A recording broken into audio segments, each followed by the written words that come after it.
ग्रंथ भजगोविंदम, साधना पंचकम आणि तत्वबोध हे जे 3 प्रकरण ग्रंथ आहेत ते आचार्यांनी कशासाठी केले तर वेदांत शास्त्रामध्ये आपल्याला प्रवेश व्हावा, शब्दांची असणारी व्युत्पत्ती, त्यांचा अर्थ नक्की काय म्हणायचं आहे तिथे याचा सारासार विचार साधकांना विद्यार्थ्यांना व्हावा या अनुषंगाने या प्रकरण ग्रंथाची निर्मिती केली। याच्या अनुषंगाने अनेक प्रकरण ग्रंथ आहेत, उपदेशसार आहे, अजून बरेच आहे, आत्मबोध आहेत, परंतु प्रामुख्याने आपण या ठिकाणी 3 का घेतले। 3 घ्यायचं कारण आता तुमच्या मला वाटतं बऱ्यापैकी लक्षात आलेलं असेल की पहिल्या प्रकरण ग्रंथाच्या माध्यमातून आपण जो भजगोविंदम प्रकरण ग्रंथ घेतला त्याच्या माध्यमातून आपण काय केलं तर त्या माध्यमातून संसाराचं असणारं स्वरूप हे आपल्याला सांगण्यात आलं। दुसरा जो घेतला तो साधना पंचकम, संसाराचं स्वरूप कळलं, परंतु स्वरूप कळल्यानंतर आम्ही साधना कशा करायची, आमचं जे साध्य आहे ते साध्य काय स्वस्वरूपाची प्राप्ती। जोपर्यंत स्वस्वरूपाची प्राप्ती नाही तोपर्यंत निरतिशय आनंद आणि अत्यंतिक दुःखाची निवृत्ती आहे ती होऊ शकत नाही। म्हणून त्याच्यासाठी कशा प्रकारे साधना केली पाहिजे, मग त्या आचार्यांनी त्या ठिकाणी 40 प्रकारच्या साधना वेदो नित्यमधीयता आरंभ करून ब्रह्मैत्मना स्थीयताम की अशा प्रकारे प्रत्येकाने त्या ब्रह्मतत्वामध्ये काय झालं पाहिजे तर लीन झालं पाहिजे। आणि अशा प्रकारे आचार्य या ठिकाणी ती साधना सांगण्याचा आम्हाला प्रयत्न केला साधना पंचकमच्या माध्यमातून। आणि या ठिकाणी असणारा 3रा ग्रंथ तत्वबोध की ज्याच्यात आपण काय करणार आहोत समाप्तीच्या ह्याच्यावर असतो आहे, शेवटच्या ह्याच्यावर आला त्याच्यामधून शास्त्रीय शब्दांच्या व्याख्या। पंच ज्ञानेंद्रिय म्हणजे काय आलं पाहिजे, श्रोत्रम त्वक चक्षु रसना घ्राणम, हा जो क्रम आहे हा क्रम या ठिकाणी सांगण्याचा प्रयत्न त्यांनी ज्याद्वारे केला तो क्रम तत्वबोधामध्ये आम्हाला सांगितला। प्रत्येक सृष्टीचा क्रम कसा, आत्मनः आकाश, आकाशाद वायू, वायोः अग्ने, अग्ने आपः अद्य पृथ्वी, हे जे क्रमबद्धता आहे।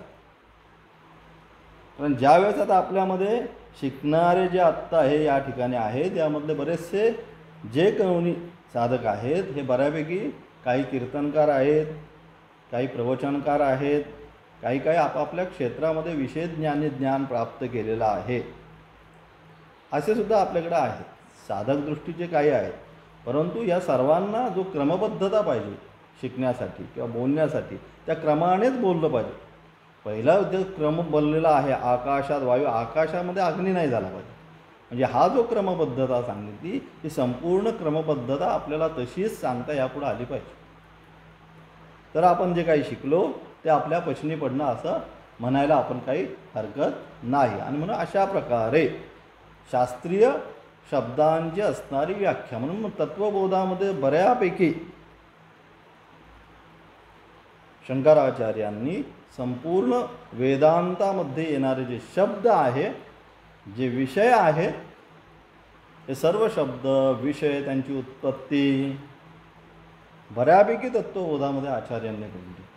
तर त्याचं वाचणारं प्रयोजनच ते की शास्त्रीय शब्दांच्या व्याख्या साधकांना कळाव्यात या अनुषंगाने आचार्यांनी तत्वबोध दिले। आणि म्हणून सर्व व्याख्या बऱ्यापैकी शेवटपर्यंत आलो तर आपण काय ब्रह्म म्हणजे काय, माया म्हणजे काय, मग जगत आदी सृष्टी, आणि त्याच्यावर पण आपण मला वाटतं फार गेली 4 ते 5 दिवस क्लासेसच्या माध्यमातून आपण त्याच्यावर फार प्रकाश केला.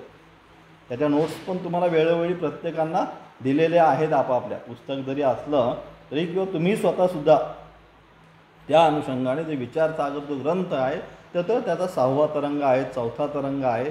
तो तरी मराठीमध्ये असल्यामुळे काही विशेष नाही. म्हणजे तुम्ही स्वतःसुद्धा ते वाचून आता तुमची तेवढी बुद्धीची आहे की तुम्ही वाचल्यानंतर तुम्हाला त्याचा अर्थ होईल, कुठेही अर्थ अडणार नाही.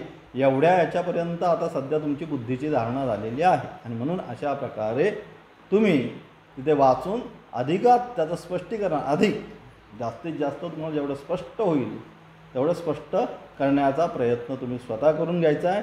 माझ्या परीने मी निश्चितपणे प्रयत्नपूर्वक जेवढं मला तुम्हाला सोपं करून सांगता येईल हा विषय तेवढ्या प्रमाणात अतिशय प्रत्येक वास्तविक गोष्टीला छोटे दाखले व्यवहारातील आपल्याला असलेल्या गोष्टी सांगून तो कसा तुमच्या व्यवस्थित डोक्यामध्ये बसेल याचा परिपूर्ण प्रयत्न आपण गेली 3 महिने करत आहोत. आणि असा असणारा हा ग्रंथ तत्वबोध आज आपण या ठिकाणी समाप्तीच्या याच्यामध्ये आहोत. आणि म्हणून शेवटी काय सांगितलं की जीवनमुक्त कहा, की या सगळ्यांची असणारी परिपक्व अवस्था काय. आज आपण तुम्ही 3 महिने शिकला. प्रत्येकजण एवढी साधना करता, 2-2 तप 4-4 तप हे सगळं आपण करत असताना तर हे सर्वाची परिसमाप्ती काय झाल्यानंतर त्याला फुलस्टॉप होणार आहे हे सुद्धा जाणलं पाहिजे. म्हणजे सगळ्याचा फुलस्टॉप म्हणजे काय तर जीवनमुक्त अवस्था, स्थितप्रज्ञा अवस्था जी आहे, जीवनमुक्त जी अवस्था आहे ती जीवनमुक्त अवस्था प्राप्त करणे, ज्याच्यासाठी हे सगळं, बाकी काही नाही. अलग लक्षात घ्या, जोपर्यंत त्या अवस्थेला आपण जात नाही तोपर्यंत संसाररूपी जे चक्र आहे त्या चक्रामध्ये आपण फिरतच बसणार. म्हणून याच्यापेक्षा बाहेर जाण्यासाठी म्हणून ही सगळी अवस्था या सगळं का करायचं आता तुमच्या मला वाटते बऱ्यापैकी लक्षात आलं की का करायचं. ही गोष्ट मी करतोय, मी जप करतोय, मी तप करतोय, मी हे व्रत करतोय, हे सगळ्याचा मूलभूत उद्देश काय. आणि एकदा माणसाला मूलभूत उद्देश कळला की मग तो माणूस काय होतो ती गोष्ट व्यवस्थित तत्परतेने करतो.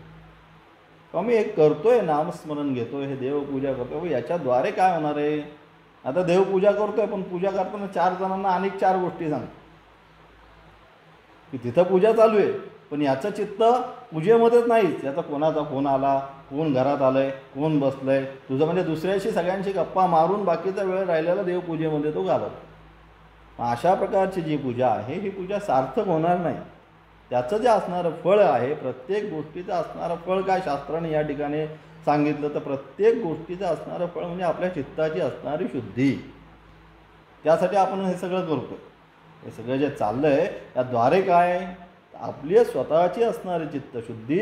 आणि चित्तशुद्धी म्हणजे काय, मनामध्ये असणारे तामसिक ज्या वृत्ती आहेत त्या तामसिक वृत्तींचा प्रवाह कमी करून त्या ठिकाणी आपल्याला काय करायच्या, ज्या सात्विक वृत्ती आहेत या सात्विक वृत्ती त्या ठिकाणी आपल्याला जागृत करायच्या आहेत. आणि म्हणजे सात्विक वृत्ती जागृत करण्यासाठी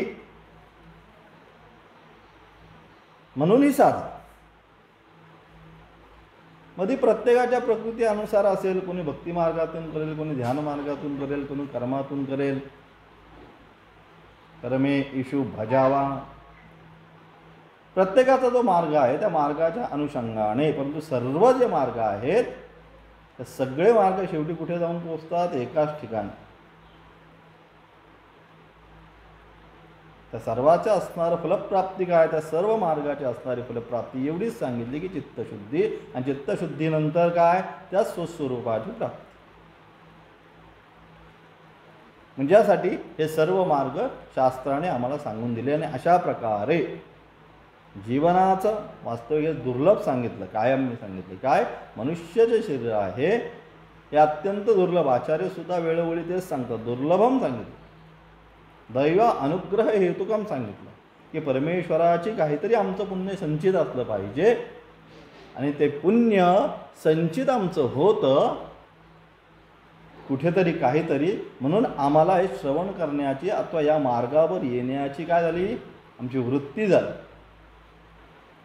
आता आजच्या काळामध्ये हे कोण शिकत आहे? तसं जर पाहिलं तुम्ही तुमच्या आसपासचा जर परिसर पाहिला तर फार म्हणजे इतका आजची परिस्थिती बदलत चालली दिवसेंदिवस.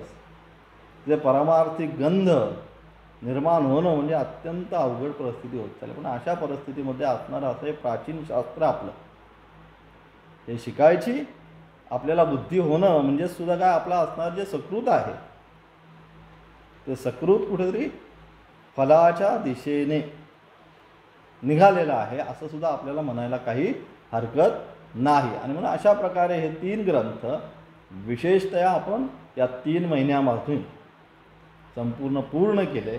आणि 3 महिन्यामध्ये पूर्ण मागे 2 महिन्यापूर्वी मला वाटतं भजगोविंदमची आपली परीक्षा झाली असेल. साधना पंचकम आणि तत्वबोध राहिला असेल मला वाटतं. बरोबर ना? बरोबर का? हां, मला वाटतं आता साधना पंचकम आणि तत्वबोधचं तुमचं हे राहिलेलं आहे.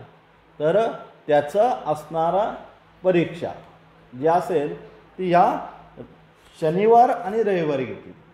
या शनिवार आणि रविवारी या साधना पंचकम आणि हा जो तत्वबोध आहे त्या तत्वबोधाची परीक्षा होईल. नियम जे आहे ते मागच्याप्रमाणेच राहतील, त्याच्यामध्ये बदल काही होणार नाही. 4 आणि 5 सप्टेंबरला तत्वबोधाचा तुम्हाला काही जास्त संथा झाल्या नसल्यामुळे तुम्हाला साधना पंचकम व्यवस्थित संथा तुमची झालेली आहे. त्यामुळे साधना पंचकम तुम्हाला म्हणून दाखवायचं. त्यातला एखादा श्लोक बारीकच असल्यामुळे ते संपूर्ण तुम्हाला 10 मार्काला साधना पंचकम आणि तत्वबोध त्याच्यामध्ये कुठलाही एक विषय घेऊन तुम्हाला नेहमीप्रमाणे नोट्स काढायच्या त्या पाठवायच्या, त्याला 10 मार्क. आणि साधना पंचकम आणि तत्वबोधामधला एक विषय तुम्हीच तयार करा.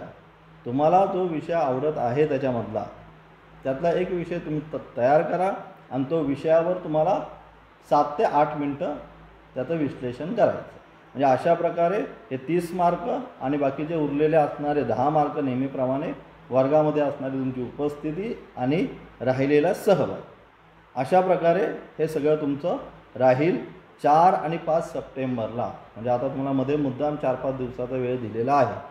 आणि सगळे क्लास जे आहेत मला वाटतं बऱ्यापैकी सगळ्या क्लासच्या नोट्ससुद्धा तुम्हाला पाठवलेल्या आहेत.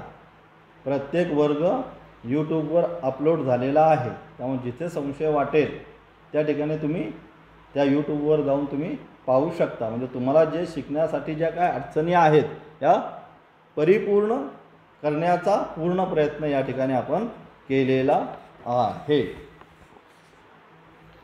तर त्यासाठी तुम्ही आता सर्व तयारी आता तुमची करायची. आता माझी परीक्षा झालेली, आता तुमची परीक्षेची वेळ आलेली आहे.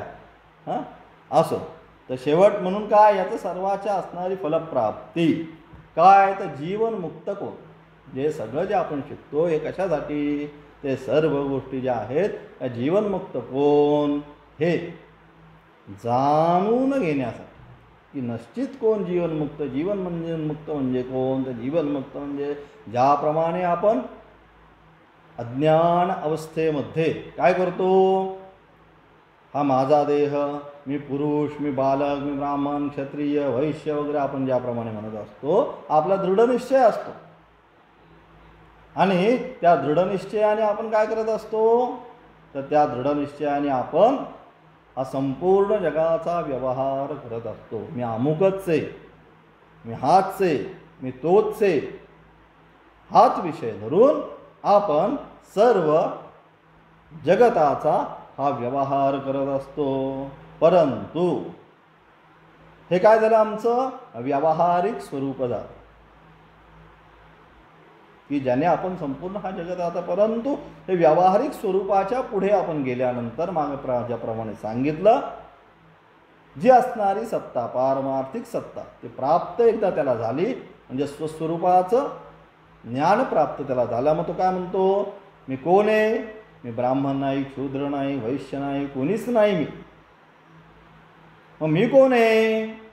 तर मी सच्चिदानंद स्वरूप सर्वांतर्यामी चिदानंद रूप असणारं ते जे ब्रह्मतत्व आहे ते ब्रह्मतत्व मी आहे हा अनुभव त्यावेळेस त्याला त्या ठिकाणी.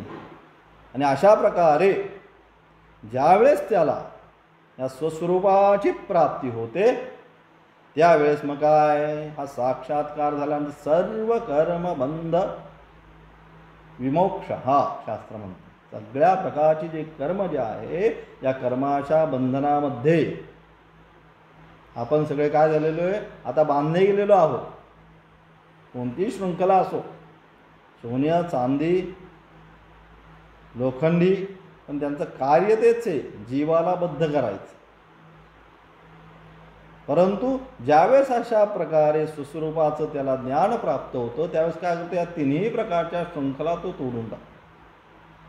म्हणजेच सर्व कर्म बंध विमोक्ष हा सगळ्या प्रकारच्या कर्माच्या अलग लक्षात कुठलीही असो, सात्विक कर्म जरी असले तरी कर्मच आहे. त्यांचा जो मूलभूत उद्देश आहे, कर्माचा मूलभूत उद्देश काय, जीवाला बद्ध करणं. म्हणून त्या सर्व प्रकारची जी कर्म सर्व म्हणून सांगितले, सर्व कर्म बंध विमोक्षणा सांगितले. या सगळ्या प्रकारच्या कर्माच्या बंधनामधून जो आम्हाला काय करतो, मोक्ष प्राप्त करून देतो. म्हणजे या कर्मबंधनातून काय होतो, जे संपूर्ण संसार रूपी चक्राचं मूलभूत आधार काय, जातं असतं फिरत, बरोबर.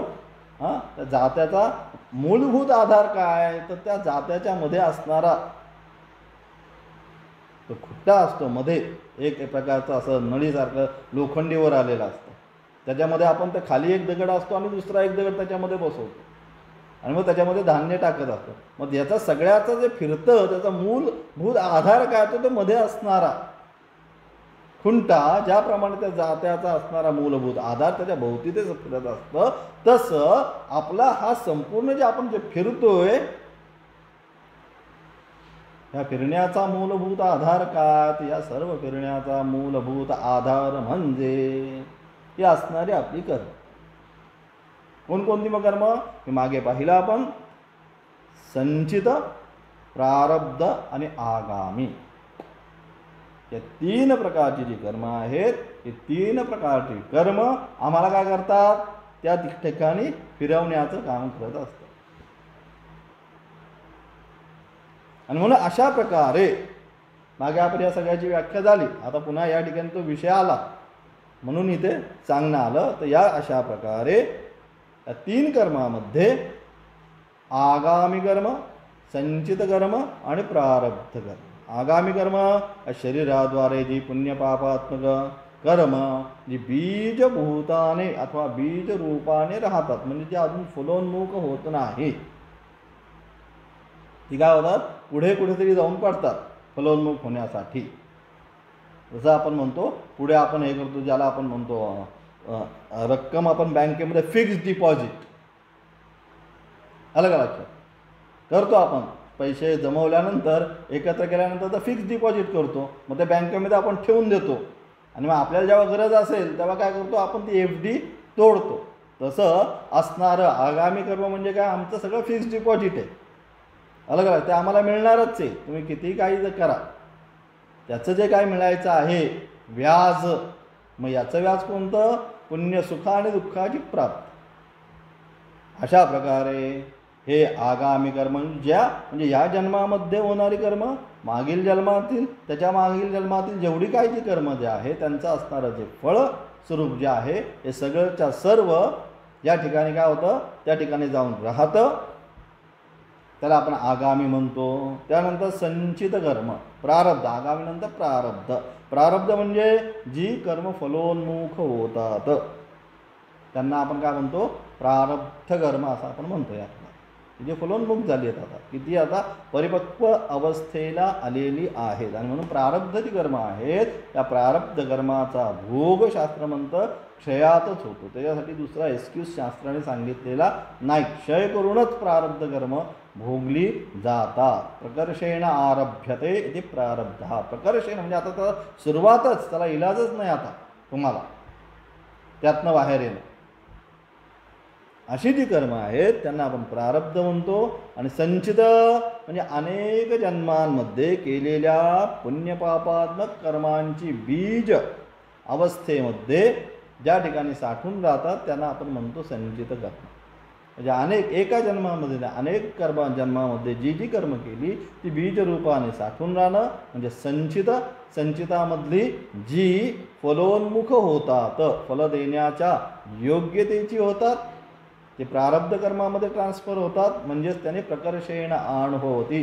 आपण त्याचा काय आपण अनुभव घेत असतो. हे सुख आणि दुःख आपण जे भोगत असतो याला मूलभूत कारण काय, तर याला मूलभूत कारण म्हणजे ती पूर्वार्जित जन्मामध्ये जी आपण कर्म केली त्याची असणारी फळं आपण या आयुष्यामध्ये भोगत असतो. आणि पुन्हा या आयुष्यामध्ये आपण जी कर्म करत असतो किंवा त्याच्याही मागे जे अजून फलोन्मुख झालेली नसतात अशी संचितामधली कर्म, प्रारब्धामधली कर्म ही दोन्ही पुन्हा एकत्र येऊन पुढे आगामी कर्माला ती निघून जातात. अशा प्रकारे संचित प्रारब्ध आगामी, संचित प्रारब्ध आगामी असा हा सगळा काय आहे, हा सर्व प्रकारचे अशा प्रकारे हा सगळा खेळ चाललेला असतो. आणि या खेळामध्ये आपण सर्व अडकलेले असतो. मग या सगळ्याचा जर नाश करायचा असेल तर संचित जी कर्म आहे ती कशाने नाश पावतात. या ठिकाणी शास्त्र सांगतं की एकदा तुम्हाला ब्रह्मज्ञान प्राप्त झालं की ते संचित कर्म जे आहेत म्हणजे मागे असणारी जी कर्म बीजभूत जी ज्ञानाग्नी सर्व कर्माणी भस्मसात कुरुते अर्जुन, त्या ज्ञानरूपी अग्नी एकदा उत्पन्न झाला की जेवढी ही बीजावस्थेमध्ये कर्म आहेत ही सर्वच्या सर्व कर्म तो काय करतो, ज्ञानाग्नी सर्व कर्म नाश करून टाकतो. काही तिथे कर्म तो ठेवत नाही. आणि आगामी कर्मसुद्धा संचित आणि आगामी ही दोन्हीसुद्धा कर्म जी आहेत ही दोन्हीसुद्धा कर्म हे ज्ञानरूपी अग्नी नाश करतो. आणि त्यानंतर राहिलेली जी कर्म आहे त्या कर्मांचा असणारा नाश म्हणजे त्याची फलश्रुती काय होते, तर जे अशा प्रकारे ज्ञानोत्पत्तीनंतर त्या कर्मांचा म्हणजे कोणत्या संचित आणि आगामी कर्मांचा ज्ञानोत्पत्तीनंतर कर्माचा ज्ञानीशी काही संबंध येत नाही. परंतु आता मग राहिली जी काय त्याच्या आत्ता वाट्याला पुण्यपापात्मक जी कर्म आत्ता आहे त्यांचं काय होतं, जे अगदीच फलोन्मुख झालेले आहेत, जे बीज अवस्थेमधले जे आहेत तिथं तर नाश झाला, भस्मसात झाली. परंतु जे अगदी फलोन्मुखाला आता आलेले आहेत त्यांचं काय होतं, मग त्यांचं या ठिकाणी शास्त्र सांगतं जे ज्ञानीनाम जे ज्ञानीची स्तुती करतात, पूजा भजन अर्चन करतात त्यांच्या सर्वांप्रती ये किंच ये ज्ञानीनां स्तुवन्ति भजन्ति अर्चयन्ति तान प्रति ज्ञानीकृतं पुण्यम गच्छति. ज्ञानीने जे जीवनामध्ये पुण्य प्राप्त केलेलं आहे ती सर्व पुण्य जे त्यांचं भजन अर्चन पूजन सेवा करतात यांना त्या पुण्याची प्राप्ती होत जाते. आणि ये ज्ञानीनाम निंदन्ति द्विषन्ति दुःखप्रदानं गर्वन्ति तां प्रति ज्ञानीकृतं सर्व आगामी क्रियमान यद अवाच्य कर्म पापात्मकं गच्छति. आणि जे पापात्मक जे कर्म आहे हे पापात्मक कर्म जे ज्ञानीची निंदा द्वेष जीवनामध्ये करतात त्यांच्या वाट्याला त्यांचं असणारं पाप हे जातं. आणि अशा प्रकारे ह्या पुण्य आणि पापाचा असणारा हिशोब या ठिकाणी चुकता होतो. आणि बीज अवस्थेमध्ये जी कर्म आहे ती सर्वच्या सर्व कर्म काय होतात, दग्ध होऊन जातात. आणि अशा प्रकारे मी या प्रकारे तो ज्ञानी तथाच्या आत्मविद संसारम तीर्थवा. आणि अशा प्रकारे ही कर्म जी आहे कर्माचा काय झाला आता लेखाजोखा विषय संपला त्याचा, आता त्याच्याशी त्याचा काही संबंध राहिलेला नाही.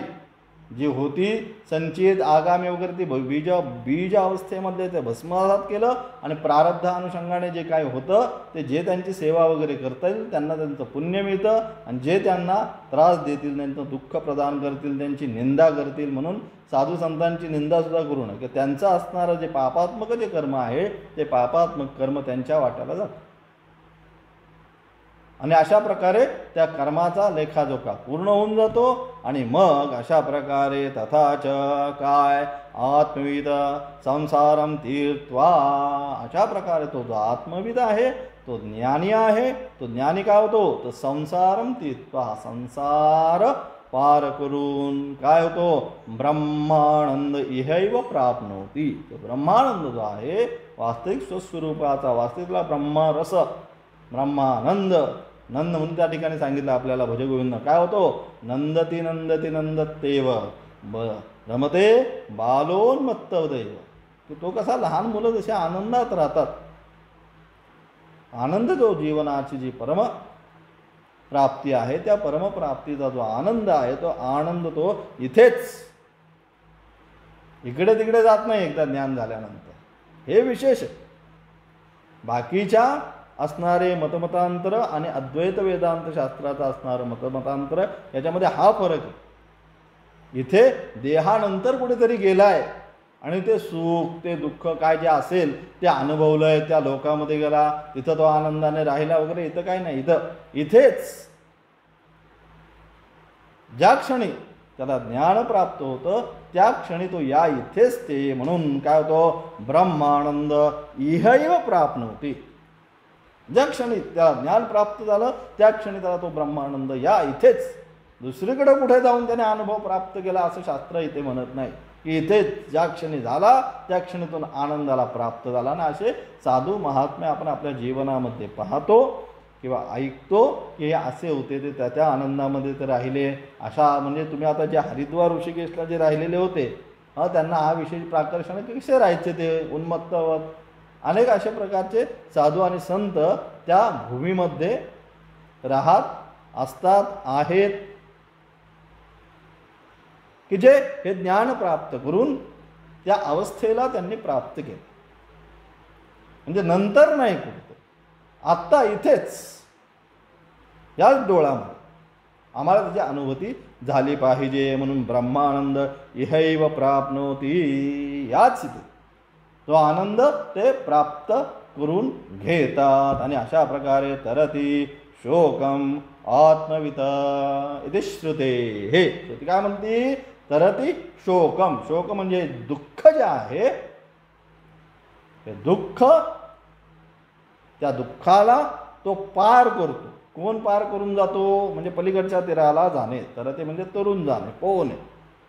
मग तो कोण जातो, तर आत्मवित, की जो ज्ञानी आहे तो ज्ञानी अशा प्रकारे तो त्या पलीकडच्या तीराला निघून जातो. आणि अशा प्रकारे एकदा तो त्या पलीकडच्या तीराला गेला तर स्वस्वरूपाची एकदा त्याने प्राप्ती करून घेतली. मग काय, तनुम त्यज्यतु वा काश्याम वा श्वपजस्य गृहे अथवा ज्ञान संप्राप्ती समये मुक्त असौ विगताशया.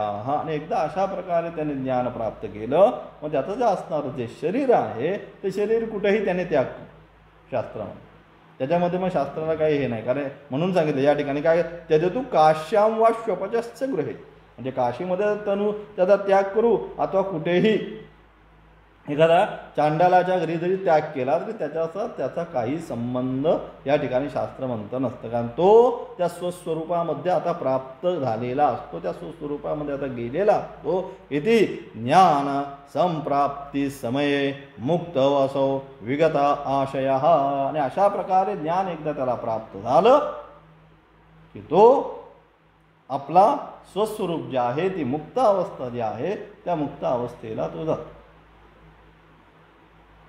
आणि हेच वास्तविक जीवनाचं असणारं वास्तविक सत्य काय आहे, तर वास्तविक सत्य म्हणजे जीवनाचं हेच आहे की ते स्वस्वरूपाचं ज्ञान जीवनामध्ये आपल्याला प्राप्त करून घ्यायचं आहे. आणि जोपर्यंत तुम्हाला त्या स्वस्वरूपाचं ज्ञान नाही तोपर्यंत हा जन्म मरणरूपी जो संसार आहे, हा संसार आपला त्याग होऊ शकत नाही. तर शास्त्राने एवढे एकच औषध दिलेले, एकच औषध, एकच मात्रा आहे, दुसरी कुठलीच मात्रा इथे या ठिकाणी सांगितलेली नाही. म्हणून ही मात्रा जे घेतील ते निश्चितपणे त्या संसारापासून त्या स्वस्वरूपाची असणारी जी प्राप्ती आहे ते प्राप्ती केल्याशिवाय राहणार नाही. मग सर्व साधू संत सर्व असो, ज्यांनी आपल्या जीवनामध्ये ज्यांचे आपण ग्रंथ पाहतो, नुसतं वेद, आता हे वेदाच्या अनुषंगाने आपण, परंतु ज्यांनी जे आपल्या जीवनामध्ये अनुभव सुद्धा हाच घेतला आणि तेच ते आपापल्या ग्रंथाच्या द्वारे काय करतात, वर्णित करतात. तेच सांगतात की हाच अनुभव आहे. म्हणून मागे सुद्धा आपण काय पाहिलं की आध्यात्मिक क्षेत्रामध्ये येणारा प्रत्येक साधकाचा, प्रत्येक संतांचा, प्रत्येक ऋषीमुनींचा असणारा जो अनुभव आहे, हा अनुभव एकच असतो. अनुभवामध्ये भिन्नता नसते, हे लक्षात ठेवा. हे फार महत्त्वाचा विषय. आता बरेच वेळेस काय होतं, त्यांना तसा अनुभव आला, यांना तसा अनुभव आला. कोणाला अनुभव भिन्न भिन्न इथे होत नाही. जे आत्मतत्व एकच आहे, सर्वत्र एकच व्याप्त आहे, तर त्याचा अनुभव पण तसाच झाला पाहिजे. म्हणजे वास्तविक ज्यांना आनंद झाला त्यांचे विचार मूल विचारांशी संमत असतात. म्हणून जर तुम्ही पाहिलं, सकल संतांचे असणारे संपूर्ण ज्ञानेश्वरी पाहिली, गाथा पाहिली, काही जरी पाहिलं, त्याच्यामध्ये असणारा त्यांचा अनुभव तोच लिहिलाय. जय जय सुसंवेद्य आत्मरूपा विश्वस्वधर्म सूर्य पावच्या अनुषंगाने जे काही माऊलींनी तत्वज्ञान सांगितलं, तो हाच सांगितलं. आत्तापर्यंत तुम्ही जे शिकला, आता तुमच्या लक्षात येत असेल त्या शब्दाचा अर्थ काय होतो नक्की. हे सगळं 3 महिने आता तुम्ही शिकला, तेव्हा आता तुम्हाला कळेल की जय जय सुसंव्य आत्मरूपा म्हणजे माऊलींना नक्की काय म्हणायचं. किंवा शेवटी ज्या ठिकाणी माऊली जाऊन म्हणतात प्रसादनाथ विश्व स्वधर्म सूर्ये पाहो, म्हणजे नक्की माऊलींना त्या ठिकाणी काय म्हणायचं आत्ता तुम्हाला लक्षात येत असेल. चाले हे शरीर कोणाची या सत्य कोण बोलवी तो हरिविन, याचा जो वास्तविक आध्यात्मिक जो अर्थ आहे, हा आध्यात्मिक अर्थ आता तुम्हाला लक्षात येत असेल की अरे बाबा हे ह्याच्यातनं माऊलींना हे म्हणायचं. देह पाहाव देव पाहावाय असे गेलो, देव होऊन ठेलो, म्हणजे नक्की काय झाले, महाराजांना काय म्हणायचं होतं. म्हणजे असणारा पारमार्थिक तत्वाचा असणारा अनुभव सर्वांचा एकच असतो, बदल होत नाही कुठे. आणि आपण तसं वास्तविक पाहता फार मोठे भाग्यवान आपण सगळे आहोत. आपण या भूमीमध्ये जन्माला आलो, कारण ज्या ठिकाणी गाथेसारखा ग्रंथ आम्हाला, गाथा म्हणजे काय, गाथा म्हणजे महाराजांना आलेला क्षणोक्षणी पावलावर आध्यात्मिक क्षेत्राचा अनुभव म्हणजे गाथा आहे. एवढी तिची प्रचंड, म्हणजे त्याला आपले पंचम वेद आपण त्याला म्हणतो. जसं ऋषीमुनींना जो अनुभव आला, तो ऋषीमुनींनी काय केला, वेदाच्या माध्यमातून आम्हाला सांगितला. तसं फार दूर नाही ना का, अगदी 300-350 वर्षाचा फक्त कालावधीमध्ये, त्याच्यापेक्षा दूर काहीच नाही.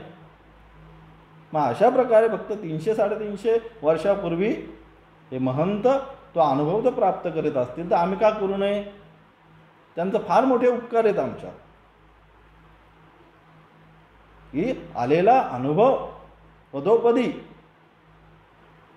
साधकांसाठी त्या स्वरूपामध्ये असलेला अनुभव व्यक्त करणं, आणि तो त्यांनी गाथेच्या माध्यमातून आम्हाला सांगितलं. तर गाथेमध्ये सुद्धा संपूर्ण जर तुम्ही पाहायला गेला तर संपूर्ण हाच आता तुम्हाला आता लक्षात येईल की काय नक्की महाराजांना गाथेच्या माध्यमातून काय सांगायचं नाही.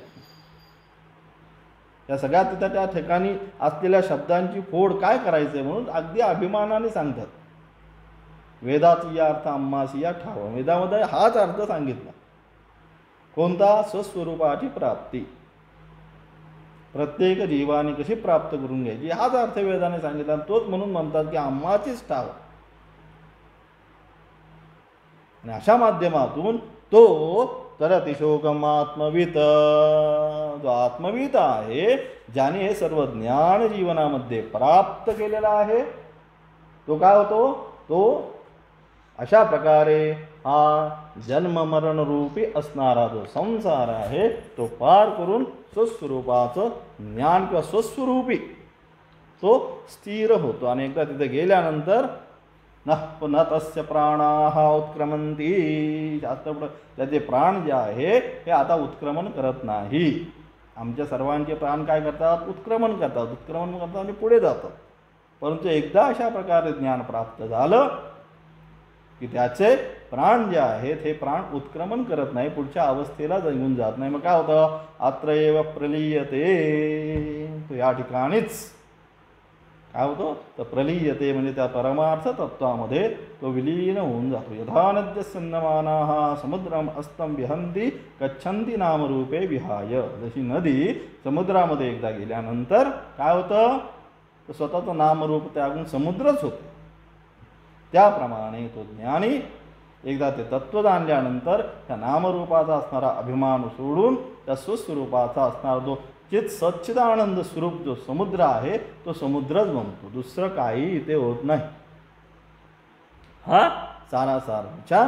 आणि अशा प्रकारे हा तत्वबोध नावाचा असणारा तिसरा ग्रंथ आज आपण या ठिकाणी समाप्त केला. इति तत्वबोध प्रकरणं समाप्तम्. ओम तत्सत्.